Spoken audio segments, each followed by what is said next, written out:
Welcome to the Drawing Solo podcast. My name is Mace McKinney, and I'm with. Hey, I'm Lotus from Iyoku Entertainment. I'm with my co-creator, Bad Kami. Hello. And if you want to find out how to get inspiration from anywhere, make sure you sign up to the newsletter and get a free ebook, and I'll show you how to do so. My gift to you. So, where are you guys from? Well, we are from different states, put it that way. I'm from the South and he's from, go for it. California. It's so cool in California. Nice. What do you guys create? So we're working on our manga right now. I'm originally a TV producer. Bad Kami's a music producer. So we're jumping to a new, I guess, sector of the entertainment industry. Nice, nice. I appreciate that. I can really vibe with that. Why do you choose to go through the manga route instead of making comics or like having the title graphic novels with the stuff that you work on? I think that's different from both of us. I'll let Bad Kami go first. So starting out, I used to just storyboard a lot of comic concepts, and this is like years ago. But nothing comic book related has inspired me in a while. I think a lot of it is kind of dry right now, but manga has it's always been very fresh, very inspired. It was just more appealing, you know. It was just a pretty simple. It was pretty simple. It was just a pretty simple choice, you know. Okay, so it's like you just want to reproduce what inspires you. Yeah, pretty much. But in a more, just in an authentic way. I just wanted to read something that I would personally want to read. Mm. So yeah, what about you? So I think it's just for me, manga is like, I feel like it's cleaner art, it's more expressive, and it just has, I mean, that's all I can say. I mean, I think it's just a more attractive style, the artwork, compared to traditional American comics, and of course, everybody's going to have their own opinion, there's still nothing wrong with American art styles. I still, respect those. They're creative. And I think at the end of the day, as long as you have your own art style you're drawing in, then that's what will do it. Nice. Why do y'all create? Also different for both of us. um, so personally, like for me, I grew up in a creative household. Like my ever since I don't know, for generations, my family has been my grandmother, my her brothers and sisters. They were all musicians. My mom and my dad, musicians. Even their brothers and sisters were either artists or musicians, and it just kind of it passed down to me, and it's just something that you kind of feel in your veins. Like there's no reason why. It's like why do I breathe? Is a better Exactly. yeah. Mm. It's like I agree with that too. Like, why do I breathe? I feel like, and this is very extreme, I feel like if I don't create, then I just won't exist. Does that make sense? Not that I'm gonna like die, but I mean I have to Internal keep doing it. combustion. Yes, exactly. I will internally combust, so gotta keep it up. I'm dyslexic, so growing up, I had a lot of trouble reading and writing, but I love telling stories, right? So I was really good with dialogue, but I was just terrible at writing like this description or like with the flowery speech and stuff like that. So comics became my first form of storytelling so I could communicate what I was envisioning with people. Yeah, I agree with you guys in that regard because I feel like creation is kind of essential to humanity. Is that we cannot do nothing for as an entire species. Like we are always have our hands full doing something when it's where it's either like building houses, making art, or just agriculture, building societies. Very it's something I noticed that's shared throughout the entire human race. But the reason why we all do it, it's very circumstantial. I notice. What are your thoughts on that? Yeah, no, like I agree. It's like when you know, everybody kind of has their superhero origin story, like Right. uh it's just I don't know. I, I think I agree. I just agree. Yeah. All right. I Nice. think, Nice.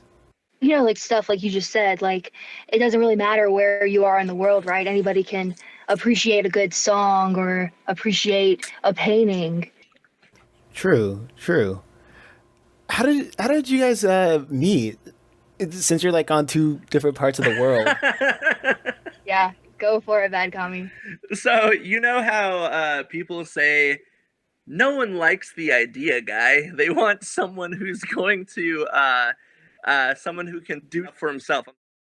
I was the idea person, and I was like, "Yo, if anybody wants to help a broke, writer out, let's. I got a story we can collaborate on." And I got so many messages.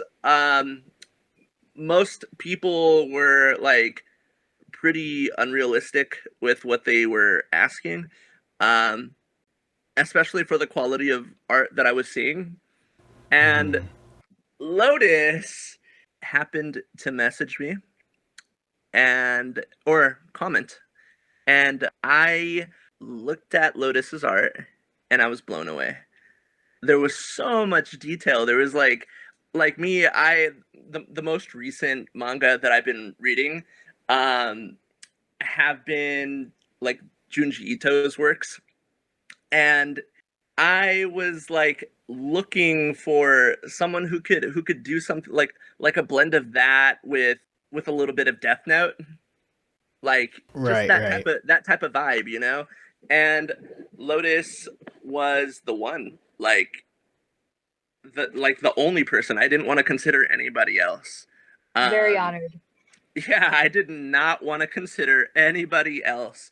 We had our little chat and came to like a pretty fast agreement, and ever since then we've just been like, you know what, let's just partner up and do some cool stuff. And I want to add, right? It gets lonely when you work by yourself. It's always good to have a teammate, especially one you vibe with, and can bounce ideas off. Because I really think artwork turns out better when there's more minds behind it, you Yeah.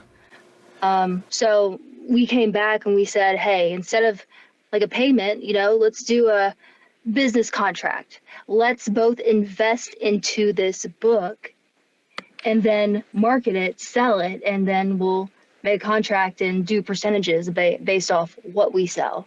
Yeah. So That's good. we really encourage people just, find that person you vibe with that has great work, just like your work, that you can grow with and make a name for yourself. Not that we're there yet, but Like I can attest to that as well because I have like four series going on. The first two series are something that I just did by myself, and the second two series are, I guess, when you collaborate with people.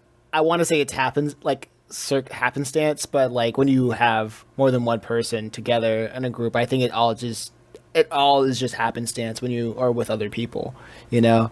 And I do enjoy the process of having somebody that can help me with the writing aspect because with my two projects, Metal Hero and Just a Reaper, like my co-writer Matt Fennell, he is such a quick writer.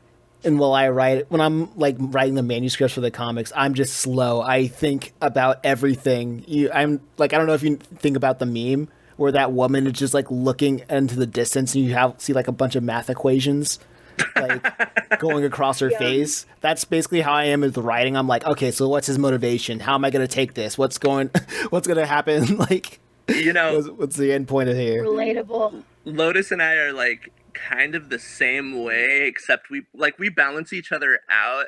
And we've kind of come to realization. Actually, more so me, because Lotus has done a lot of like at first when I was turning in scripts, I was turning in movie scripts. Oh, same. Yeah, I understand that. Yeah. So Lotus taught me that less is more. You can write less but still say more. Hmm. So that is something that I had to really, that's a curve that I really had to like overcome.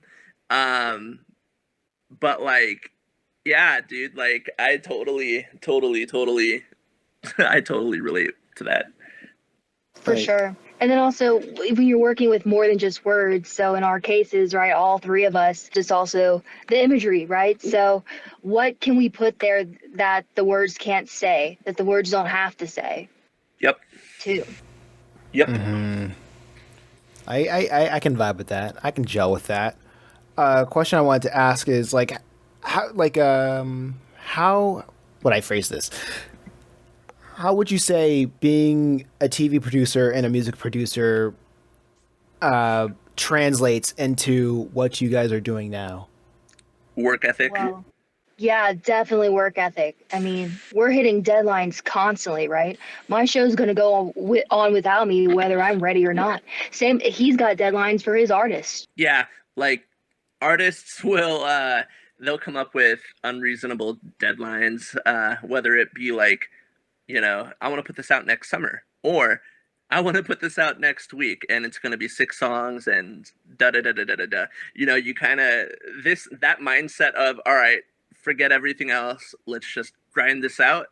That really transfers over to this, and it's so compatible, Mhm. that mindset. um I had one experience where me and an artist I work with, we we literally bunked in a room together for 2 months, and we did nothing but eat, sleep, write music, and the album ended up getting scrapped anyways. For 2 months. So I But it helps. You yeah, grew, you know. Yeah, there like is no all that there's learned no experience. discourage Yeah. yeah, there's no discouragement at all. It's more so, that's just the process. Sometimes things work out, sometimes they don't. But what do you learn from the situation? I learned to be patient, and I learned to still want to create after that, right? So regardless of whatever obstacles are in the way, as corny as it sounds, when you climb mountains, it becomes easier the next time you do it. Absolutely. I think just because, so you have like a big difference between the type of writing I do for my work and his work, right? So he's working with mainly, and you can correct me if I'm wrong, Bad Kami, but it's like musicians, right? They're emotional. They put their feelings into their work, right? The specific Yes. type of television I'm producing is like crime and investigative work, you know? So I'm seeing a different perspective than he is. So I have the logic and he has the human element. And that's just coming together to form something really great. And that manga, by the way, and the art's going to be scrolling on the screen, correct, Mason? Yes, absolutely. Yes, the art you're seeing on the screen is called Death Impact. That is the manga we're working on, and that's what's come out of all this partnership. Can you explain Death Impact in 7 words? So we I could sent this not to you. I hope decide you did on your seven. homework. I know we tried. We're not going to get a good grade on this one. Instead of 7 words, can we give you a 1 sentence elevator pitch? All right. Just this Thank once. you. Thank Oh, you. honored, Go for it, honored. Bagami. A 17-year-old wakes up dead in the spirit realm, but is approached by an entity with an ungodly proposition. What is that ungodly proposition? You got to read it to find out. That's the whole thing about the book. It's a roller coaster. Like, it's a roller coaster. It's And quite the yeah, proposition. Like, what would you do for a second chance at life? Like, that's what what it are is. you And willing to do? yes, and it's not what you think is going to be asked. It's It's not not a what you Klondike think bar. the proposition. Whatever this whole book, we are deciding what's the first thing we think is going to happen. Let's not let that happen. Let's do something that the audience is not going to expect, right? Because how is a story supposed to stay interesting if you can sit there and predict it, right? So, I mean, there's been story ideas out there, I'm sure, that goes, "Hey, I'll give you a second chance." At like you have like the Ghost of Christmas and stuff like that. I guess that's one of them. Like you're dead and here's your second chance. So how can we take that idea that's been done before, but do it in a way that's fresh, unique, and hasn't been done? As Okay. we produce the book closer to when it releases, we're going to release the first chapter for free so people can read the book a little bit before they buy it. Try before you buy, and people will be able to see that proposition from there, and they can decide if they want to read the rest of the story or not. Hopefully they do. Nice, nice, nice. So, did you mention your inspirations for this book yet? I know we talked a little bit Um, about it before the call, but just in case. Mm. well, I'm not sure what you two said, but Okay, so for yeah, so speak on the so inspirations of it. from my perspective, the inspiration for this book was like, you know, okay, I think I the wish I it's gonna knew. inspiration sound didn't crazy. turn out right. Yeah. So, and it was me not on medication. That was that that was definitely a big inspiration. Shout out to Lexapro. Thank you. They're not Uh, paying us. they're not paying us, but but it made writing this That's story a lot that's the easier. only thing I'm gonna censor. They're not paying me. um but no, yeah, like inspirations, anxiety, thinking, existential crisis. Hmm. Yeah, like I am being dead honest. I had a moment where I was standing in the shower and I thought to myself, like, I have intrusive thoughts, and I thought to myself, wow, it would be crazy if I just slipped right here and I died. And I thought about what would happen next, right? Like, do I, does it all go black? Or, you know, what if Is there I, an afterlife? yeah, what if I woke up and some, just a amalgam of all of my past regrets confronted me?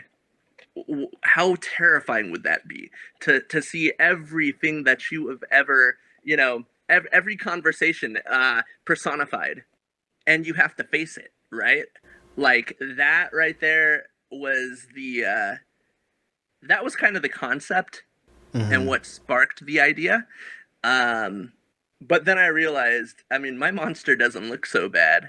So what happens to a person whose monster is much worse than mine? Hmm. Hmm. I You get you. also have to look at it and uh, what is the weight of sin? You Mm-hmm. know, what is that weight? And in the comic you're seeing scrolling on your screen, those panels, that's part of the idea of it.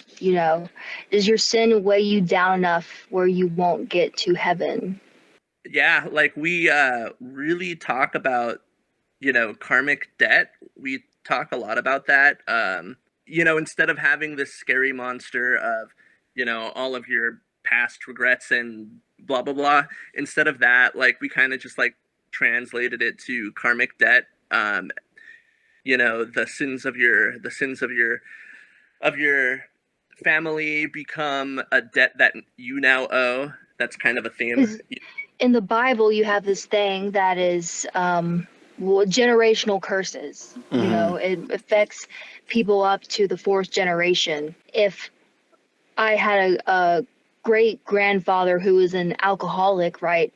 If I'm not living a godly life, walking with the Lord, that generational curse could affect me, right? Right. So it explores that. But I think at the end of the story, and I don't think it turned out this way at all, but the main goal, or I guess lesson from the story, was supposed to be you don't have to be like the rest of your family if your family has done bad, you know. But I don't think it turned out that way, but it's fine. Yeah, it didn't turn out that way. Never plan ahead, never set anything in stone, because, you know, some good changes could happen. Yes, there were so many rewrites. Oh no, I completely understand what you're talking about. Because there are some instances when I write out scenes of my stories, I want the mood to be I want the mood to be like kind of happy, and then goes to a sour mood, and then Yep. probably end in a sober note. But then I start writing it out. I'm like, actually, the way these characters would interact, it would not be happy at all. So I just start writing as the characters, what I would think the characters would be, and it just the mood just changes entirely. Like the story will still progress, but it's just not how I plan. And sometimes you would just have to like go with the flow of how the characters Yeah. would interact. You know what? Yeah, There was and supposed. Oh, sorry. Go ahead. I was gonna say, like, let your characters tell you what they do. Yeah. Yeah, there was a scene that I was writing to pitch, and I was sitting in my car while I was driving for a ride-sharing app. Gotta love Because them. they're not paying us. So, a ride-sharing app, which I will not speak the name of. There's only like two. You're in trouble. Somebody's gonna guess. Yeah, like you're on a coin flip right now. I'm gonna get fined. Okay, so yeah, I was like just sitting in the car. It was a rainy night, and I was like, what would happen if I talked to the character that I'm writing about? So I'm having a one-way conversation in the car, driving for this ride-sharing app, and that's how I'm getting my best, my best writing. And it's kind of funny because I picked someone up and I kind of started having a conversation to myself with them in the car, and it was like awkward. It was a split second, and I had to remember, yo, I'm on the job right now. So you know it's just, I don't know. You have to look at the backseat and say, calm down, calm down. This happens all the time. And then you just start yelling at your character as if he's in the passenger seat. Shut Yeah. up. Yeah. Why aren't you stop. acknowledging his existence? He's right there. Exactly.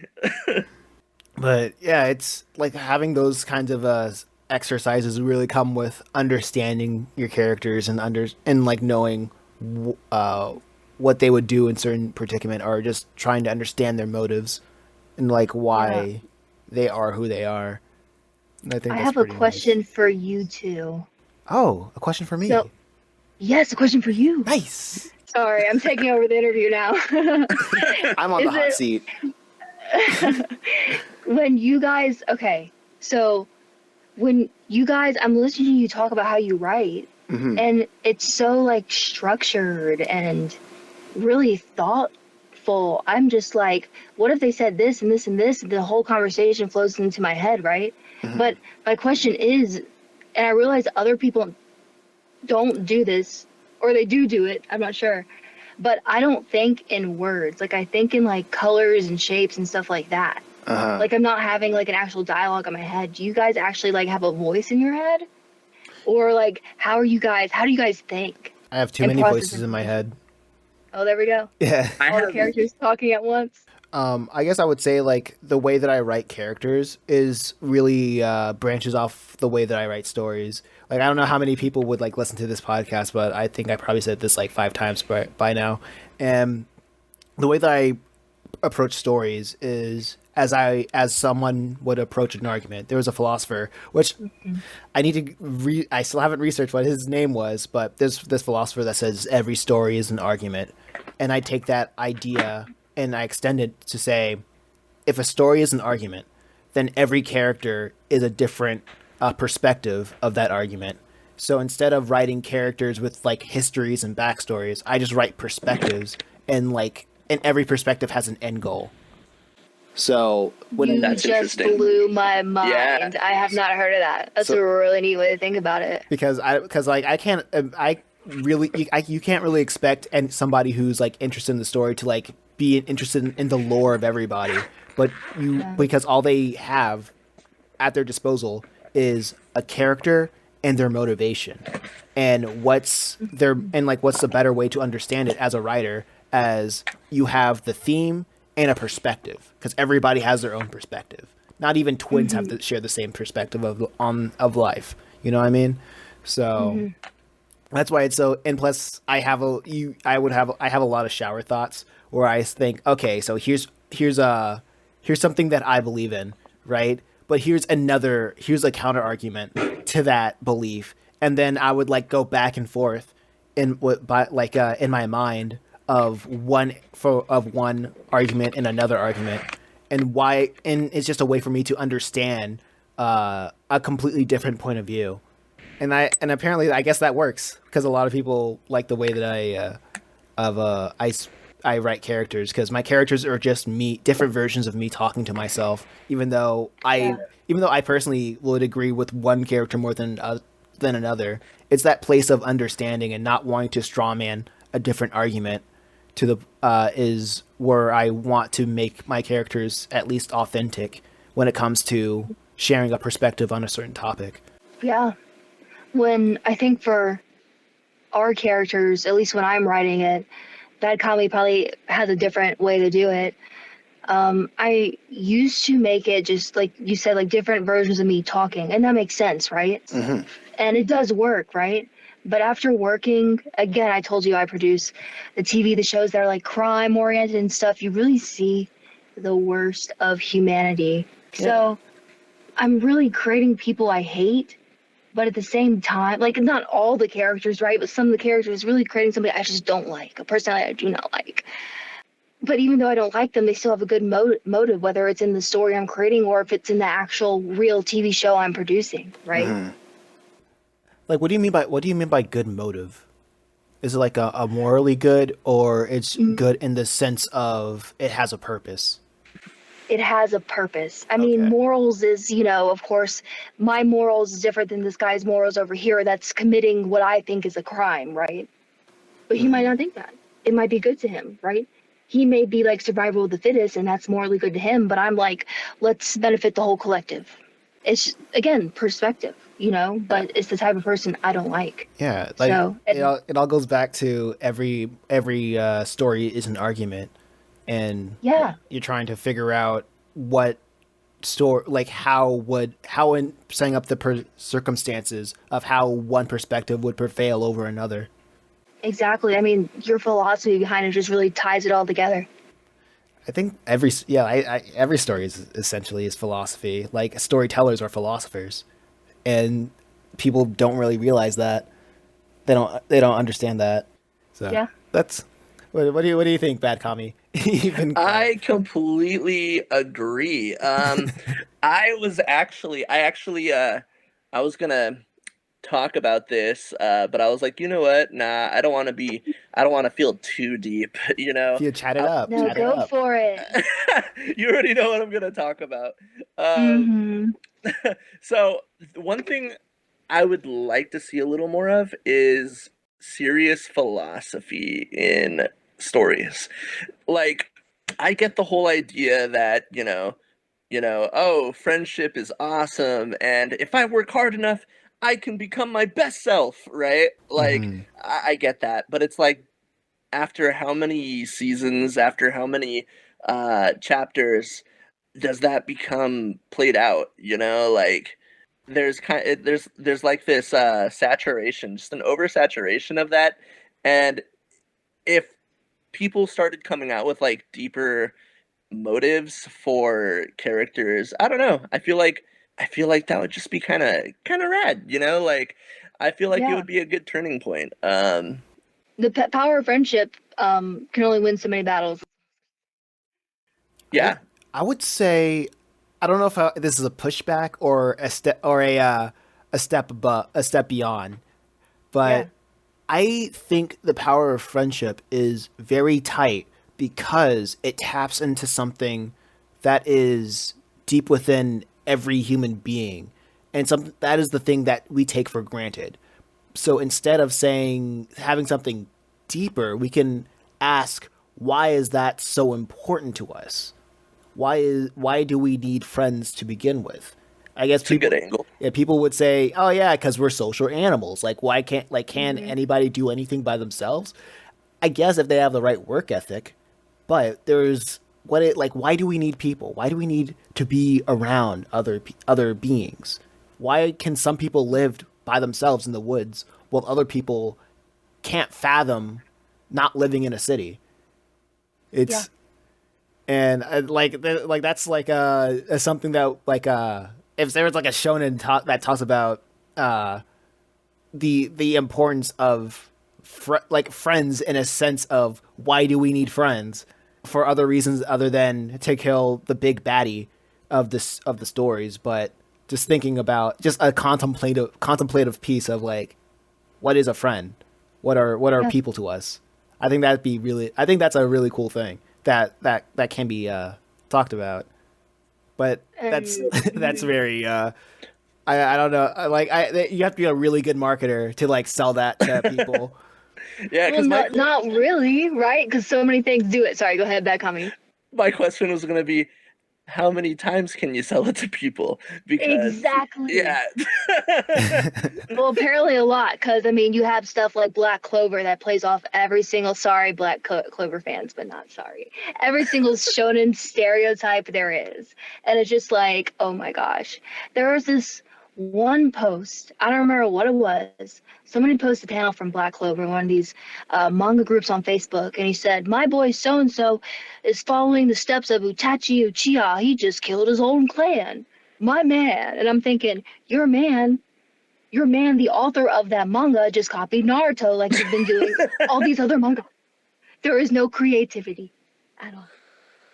But that's my hot Mhm. take. I mean, I also like. I mean, adding to that hot take, I guess, I completely agree with that hot take. But if I were to play devil's advocate, Quentin Mm-hmm. Tarantino, uh, all of his movies are Solo. basically they are, but they are also uh, literally just collages of movie scenes from other movies that he curates. Are you about to ruin Kill Bill for me?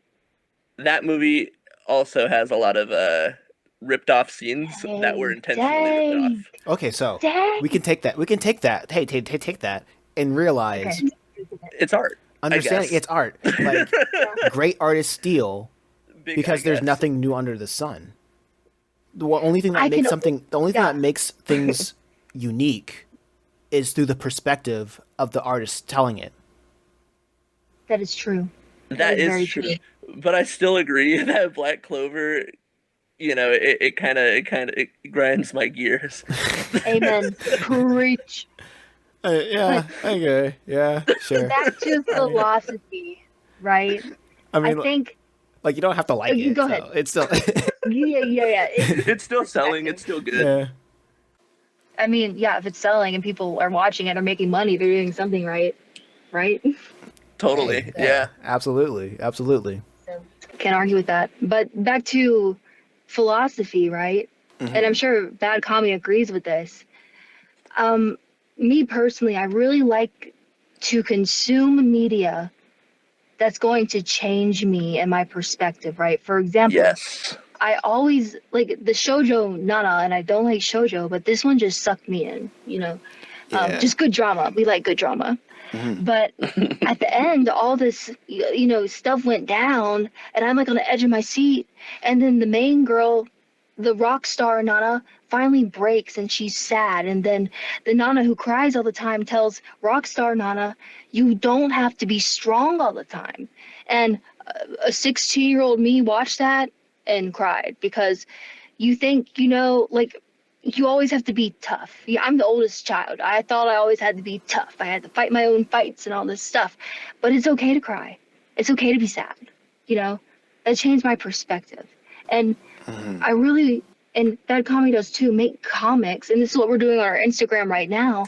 Make comics of dialogues that have changed our perspectives on life, whether that's a lesson, whether it's information about archaeology, just all kinds of random stuff. What's going to change the reader's view and make them rethink everything they know? I think that is a good story. Yeah, I completely agree with you on that one too. I think when I was reading, not reading, but I was like watching this one anime called like Boys on the Slope or Kids on the Slope. I think that was like one of the first I think that's a josei, one of the few josei series that I've watched, and I was like kind of understanding like the different demographics that anime and manga was in, because you got like shonen, you got the seinen, and then you got the shojo, which is like young girl, well, shonen, young boys. Everybody knows what shonen. Seinen was like adult male, and then shojo, which is young girls, and then josei, which is like adult women. And I was like looking at a couple of shojo, I mean josei. I feel like I messed up somewhere, but I was looking at So many josei. names. Yeah, I was looking at josei, and I noticed that the josei series was just character interactions. It was just like the drama between the characters and their perspectives in life, and it was always just usually just a low stakes situation. Usually, it has to revolve around revolve around like romance, but Yeah. it's I there was something about that drew me, and I wanted to reflect that into my series, like my second series, Chimera Island, because going off of the first series, Purgatory Academy, which is my sort of a love letter to like philosophy and like metaphysics, I guess, and asking like why do we believe what we believe and such, but Chimera Island was like my first time trying to say, I wonder if I can make a shojo or a josei comic, being a being a male and seeing if I can have like a female demographic. And the only thing that was like I thought it would make something good for a female demographic is that it had a cute aesthetic, and it had something that I thought it was interesting to talk about. And something that was interesting to me is just people. I love I love doing this podcast because I get to talk to people, like people Yeah. who are creative, who have their own different motives in life, and everybody's trying to find the balance that'll keep everybody afloat in this rocky world that we live in. But yeah, that's I say all that because I just want to say like, yeah, I completely get that. I completely feel that wholeheartedly. Oh yeah, I did ask that. I guess we did subvertly go through that question of what you guys wanted to see more in the field. Bad Kami wanted to Snuck see. it in. Yeah, snuck that in. Great, great, great. Broke the what they call it, illusion by talking about it. Great, great, great. Got to make it fun. Got to make it casual. And so the last question that I'll ask y'all: how can the people listening support your goal? Go for a bad Kami. The best way to do that would be to follow us on Instagram. You could say hi, we'll say hi back. We love connecting with anyone who supports any of our endeavors. So really, you can That follow us. Yeah, go ahead. There is a QR code scrolling on your screen right now. Scan that. That will take you to our link tree. That's the Iyoku Entertainment link tree. There you'll find the company page, the Death Impact page, my page, and Bad Kami's page. So, like Bad Kami said, connect with us on Instagram. Literally, like, send us a message. We love talking to people. We love meeting new artists and stuff like that. Send us your art. We'd love to see it. Yeah, if you're only listening to this and you don't see your screen, our Instagram is at Iyoku Entertainment, IYOKU Entertainment. Nice, nice. Like a lot of people should utilize QR codes when they're doing physical media. It's amazing how even old people know how to use it. So Yeah, Oh, yeah. it's revolutionary. that's how you know. That's how you know. Like it's a. Oh, I forgot to ask this question. I had this on my notes. So the freaking another future. break in the illusion, but we still have 10 more minutes. So Yeah. the question I want to ask is, how important is the visual style of your story? Oh, so important. I know you guys talk about Junji Ito and Death Note, so I know it's like it has a dark aesthetics, but like why did you choose that aesthetic specifically? Um, Lotus, you You're the want to one go who on? You want to go hey, on this, or uh, you're the one that was like, "Hey, Lotus, I looked I your art." know, I know. Okay, No okay, fighting. okay. No promises. Um, so so growing up, I think the first anime that I really dove into was Death Note, Hmm. and I grew up just loving the attention to detail. Takeshi Obata, his art style, like going like let's move from the anime to the manga now. Looking at all of his panels, just his art style was just it's so beautiful. Like, you know, Lotus is her own artist, so I would never ask Lotus to, do something that Takeshi Obata is doing because every artist is unique in their own respect. But I was so fascinated with every strand of hair just being drawn out so seamlessly. And when I saw when I started talking to Lotus, um, the first thing that she referred me to, the first author or mangaka was Junji Ito, and I was like, "Holy shoot, snickerdoodles!" I was so I don't know. I was so mesmerized by the artwork. I thought, you know what? If we could take like that, shonen-y style, like, and mix it with like some real gritty horror manga style, like if we could do like a perfect blend, oh, that would be so amazing. And so this is pretty much L Lotus trying to create, or not even trying, but like pretty much creating that vision. There was a trial, right? So I draw something, he tells me what he wants me to change. He originally brought to me the idea of hair strands, like all these hair strands, and I'm like, ew, that looks like spaghetti. No.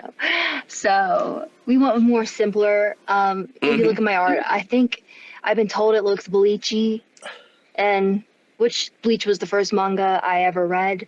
But I specifically study the line art of the guy who made Naruto. I can't think of his name right now, but I think that is the best manga art. Like when I think growing up in, you know, the West America, Hmm. you're only given so much, right? Of whatever makes it over here. So this is what you're given, and that influences your art. Because not all the manga make it over here. I've been in Tokyo, and I'm in a manga store, and there's rows of stuff I've never seen or heard of. There's a lot of stuff out there that only gets so far. Absolutely, absolutely. Yeah, But I think, again, every artist, as long as they have their own art style, you have respect from both of us. Want to know who I feel has a kind of a crazy art style because it's very hit or miss. Um, Mm. um, um, um, Tatsuki Fujimoto, What the manga? the fella that drew Chainsaw Man and Fire Uh, Punch, like super unique because I look at it and I'm like, yo, I can draw that. It looks so simple and like almost too like as if he's sketching it rather than drawing a final piece. hmm, this man And was rushing through the pages, no doubt. His yes, editor had a deadline. exactly. Like this is what that deadlines look like. exactly. Like I've read a few manga obviously, but like reading through that I'm just like, yo, this guy was on a crunch. Like he was on he was on a crunch time. Like this man. Okay, so let me reiterate. I think it looks great. I think it I looks think great. it looks awful. It's terrible. That's why I went, ugh, when you brought him up. And I was like, because you look at the studio who animated it, then you look at the manga, and you're like, what is this? What is that? You know what? But That's so fair I because like digress. it's like I think it looks great. I just don't know how it is published in that form. And then that I think that's what brings it back to storytelling is key. Mm-hmm. You know, the storytelling, regardless of what the art looks like. I mean, let's say I decided to draw a story and put it out. Like me, I would not consider myself the greatest artist of all time, right? But I sure can try. If I had a compelling enough story, I think it could pass. You know, One Punch Man. One Punch Man is a very, very good example. So simplistic, like even Mob Psycho, so simplistic but like beautiful overall. Yeah. That's good. Sweet. I guess. Anyways, Yeah, we can I end know it. you're running out of time. Yeah, we are absolutely running out of time. This has been the Can I Drawing say- Solo podcast. My name is Mason McKinney, and I'm with Lotus with the Iyoku Entertainment, and Bad Kami. Nice. scan that QR code. Yeah, absolutely. And if y'all want to find out how to get inspiration from anywhere, make sure you sign up to the newsletter and get a free ebook that'll show you how to do so. My gift to you. Signing out.